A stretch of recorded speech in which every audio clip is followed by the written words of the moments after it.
வணக்கங்க. இன்றைக்கி நான் பேச போகிற டாபிக் ட்ரேடிங் தான். ட்ரேடிங்கில் யூஎஸ் டாலரை உலகம் ஃபுல்லாக யூஸ் பண்ணுறதுனால யூஎஸ் டாலர் ஸ்ட்ரென்த்தன் ஆகிக்கிட்டே போகுது.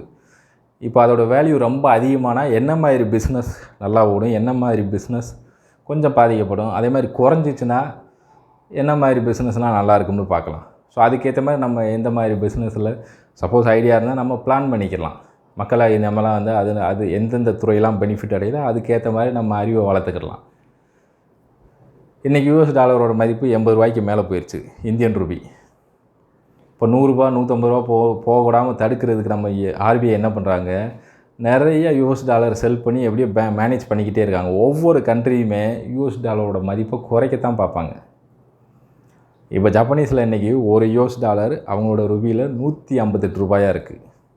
லாஸ்ட் இயர் அதை குறைக்கணுன்றதுக்காண்டி மட்டும் 24 பில்லியன் யூஎஸ் டாலர் ஸ்பெண்ட் பண்ணாங்க.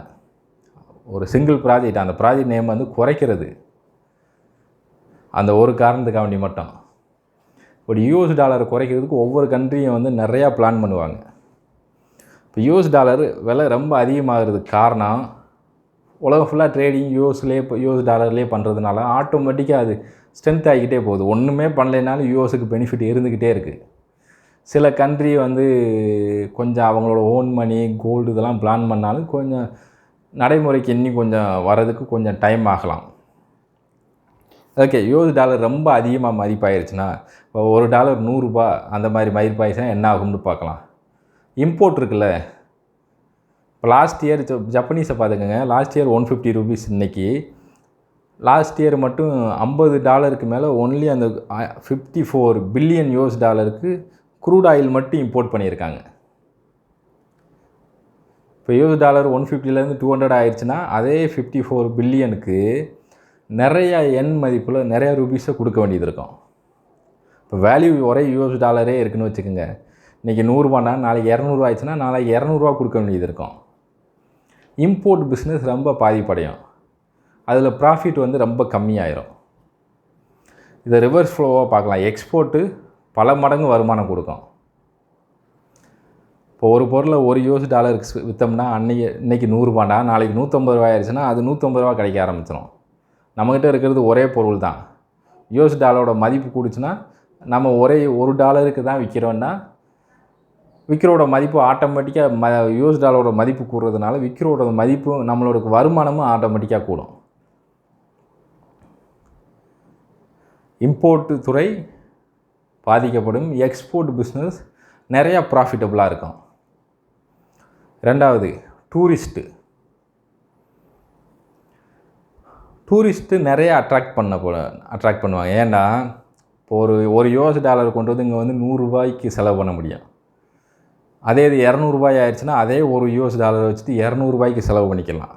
ஸோ யூஎஸோட மதிப்பு கூட யூஎஸ் டாலரை ஓன் கண்ட்ரியாக கொண்டு இருக்கிற நாட்டுகள்லேருந்து டூரிஸ்ட் நிறையா வருவாங்க. அது மூலமாக கொஞ்சம் நிறையா டூரிஸ்ட் வர்றதுனால கொஞ்சம் ஒரு இன்கமும் வரும். ஸோ டாலரோட மதிப்பு அதிகமாகிறப்ப எக்ஸ்போர்ட்டு நல்ல பிஸ்னஸ் ப்ராஃபிட்டபுளாக இருக்கும். டூரிஸ்ட்டு நல்ல ப்ராஃபிட்டபுளாக இருக்கும். இம்போர்ட் துறை ரொம்ப பாதிக்கப்படும். இதோட ரிவர்ஸ் ஃப்ளோ தான் டாலரோட மதிப்பு குறையிறப்ப. ஏன் எக்ஸ்போர்ட்டை மட்டும் எக்ஸ்போர்ட்டு தான் ஒரு நாட்டுக்கு ரொம்ப முக்கியமானது. சில கண்ட்ரி ஈக்குவலாக எக்ஸ்போர்ட்டும் பண்ணுறாங்க இம்போர்ட்டும் பண்ணுறாங்க. அதனால் ஒரு மீடியம் லெவல்லே வச்சுருக்க பார்ப்பாங்க. ஓகே, இன்றைக்கி ஜப்பனீஸை பார்த்துக்குங்க. அவங்க சர்வே என்ன சொல்கிறாங்கன்னா, நிறையா மணி ஜப்பனீஸோட பீப்புள் நிறைய யூஎஸில் தான் இன்வெஸ்ட் பண்ணுறாங்க. காரணம் என்னென்னா அவங்க ஒரு டீஃப்ளேஷனில் இருக்காங்க.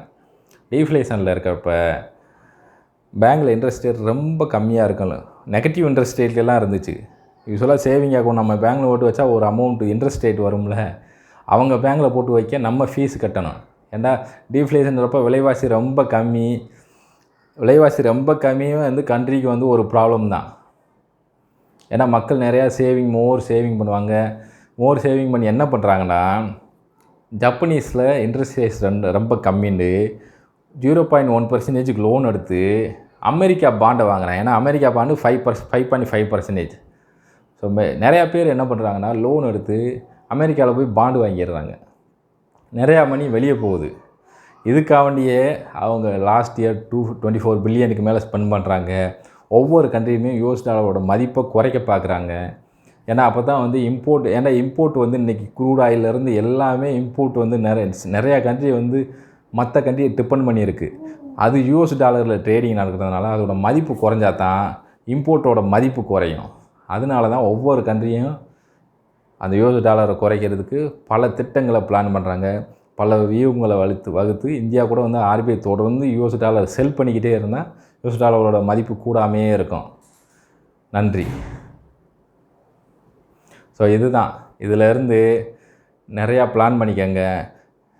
மேலே போகிறதுக்கு ஏற்ற மாதிரி ஷேர்ஸ் கூட வந்து யூஎஸ் டாலரில் வாங்குவாங்க. ஏன்னா யூஎஸ் டாலரில் வாங்கி வச்சோம்னா யூஎஸ் ஷேரில் இன்வெஸ்ட் பண்ணால் யூஎஸ் டாலர் கூடுச்சுன்னா ஆட்டோமேட்டிக்காக ப்ராஃபிட் கொஞ்சம் வந்துடும். ஏன்னா அந்த ஷேர்ஸோட விலை கொஞ்சம் கூடினாலும் யூஎஸ் டாலரோட மதிப்பு மாறுறப்போ ஆட்டோமேட்டிக்காக கொஞ்சம் கூடும். இதனாலே யூஎஸ் மார்க்கெட் ஆட்டோமேட்டிக்காகவே கொஞ்சம் க்ரோத்லேயே இருக்கும். ஸோ கரண்ட் ட்ரெண்டுக்கு ஏற்ற மாதிரி நல்லா பிளான் பண்ணுங்கள். யூஎஸ் டாலரோட மதிப்பு கூடுறப்போ கோல்டோட விலையும் பயங்கரமாக கூடும். கோல்டு விலையும் கூடும். யூஎஸ் டாலர் மதிப்பு குறையிறப்போ கொஞ்சம் குறையும். ஸோ அந்த மாதிரி நிறைய ஸ்ட்ராட்டஜியை வச்சு இன்வெஸ்ட் பண்ணுங்கள், நிறையா லேர்ன் பண்ணுங்கள். நான் இதை பற்றி தெளிவாக ஒவ்வொரு பகுதியை பற்றி கோல்டை பற்றி ஒன்றொன்றை பற்றியும் தெளிவாக தனித்தனி வீடியோ போடுறேன். கொஞ்சம் பிளான் பண்ணி ப்ராக்டிஸ் பண்ணுறேன். என்னோடய நோக்கம் என்னென்னா இன்ஃபர்மேஷன் ஷேர் பண்ணுறது மட்டும் கிடையாது. என்னோடய இன்ஃபர்மேஷன் அந்த கம்பேரிசன் இந்த ட்ரேடிங்கை பற்றிலாம் பேசுகிறதுக்கான காரணம் முக்கால்வாசி எக்கனாமிக்கை பற்றியே தான் பேசுவேன். காரணம் இதிலேருந்து நம்ம மக்கள் லேர்ன் பண்ணி இந்தியா இன்னும் ஒரு 5 வருஷத்தில் உலகமே வந்து கொஞ்சம் நிறையா ஸ்ட்ரக்கிளில் தான் இருக்குது. இன்னும் ஒரு 5 வருஷத்தில் பல வளர்ச்சிகள் அடைய போகுது. அந்த வளர்ச்சியில் நம்மளும் நிறையா பிஸ்னஸ்ஸு நிறையா ஸ்கில்லை வளர்த்துக்கிட்டு அந்த ஆப்பர்ச்சுனிட்டிலாம் நம்மளும் யூஸ் பண்ணணுன்ற ஒரே நோக்கத்துக்காண்டி தான் நான் நிறைய எக்கனாமிக்கல் சம்மந்தப்பட்ட டீட்டெயிலை மட்டும் பேசுகிறேன். நானும் நிறையா எக்கனாமிக்கலாக படித்து ப்ராக்டிஸ் பண்ணியிருக்கேன். கொஞ்சம் தெளிவான கண்டென்ட்டை கூடிய சீக்கிரத்தில் தனித்தனி பகுதியாக டீட்டெயிலாக ஒரு பெரிய வீடியோவாக பிளான் பண்ணியிருக்கேன். என் கூட சேர்ந்து லேர்ன் பண்ணுங்கள். நிறையா பிஸ்னஸ் பண்ண பிளான் பண்ணுங்கள். பிஸ்னஸ் பீப்புளுக்கு கொஞ்சம் ஹெல்ப்ஃபுல்லாகவும் இருக்கும். அது மட்டும் இல்லாமல் காலேஜ் ஸ்டூடெண்ட்ஸ் நிறைய பேர் வந்து இந்த எக்கனாமிக்ஸ் சம்மந்தப்பட்டதை தெரிஞ்சுக்கங்க. இப்போ ஒரு கண்ட்ரியோட மதிப்பு குறையிறப்போ என்னென்ன நடக்கும், என்னென்ன நடக்காது, இந்த விஷயம் தெரிஞ்சுக்கிடுச்சுன்னா இப்போ அதுக்கேற்ற மாதிரி எப்போ கோல்டு வாங்கலாம், எப்போ கோல்டு வாங்கக்கூடாதுன்னு தெரியும். இப்போ யூஎஸ் டாலர் வந்து ஸ்ட்ரென்த்தன் ஆகிக்கிட்டே போகும் தெரிஞ்சால் கோல்டு வாங்கலாம். இந்த மாதிரி நிறையா விஷயங்களை பிளான் பண்ணி பண்ணுறப்ப நம்ம நிறையா வந்து பணக்காரன் ஆகிறது கொஞ்சம் ஈஸி. கூடிய சீக்கிரம் நம்ம எல்லாருமே ஒரு நல்ல பிஸ்னஸ் பண்ணி நல்ல நிலைமைக்கு வந்து எல்லோரும் ஒரு நல்ல தமிழ்நாடு ஒரு வளர்ச்சி, தமிழ்நாடுல இந்தியாவே ஒரு வளர்ச்சி அடைந்த நாடாக தான் மாறப்போகுது. அதில் நாமும் சேர்ந்து வளர்கிறதுக்கு நல்ல ஸ்கில்லை வளர்த்துக்கிட்டு நம்ம ஸ்கில்லுக்கு ஏற்ற மாதிரி கரண்ட் சிச்சுவேஷன் என்விரான்மெண்ட்டுக்கு ஏற்ற மாதிரி நல்லா லேர்ன் பண்ணி நம்மளும் வளருவோம்.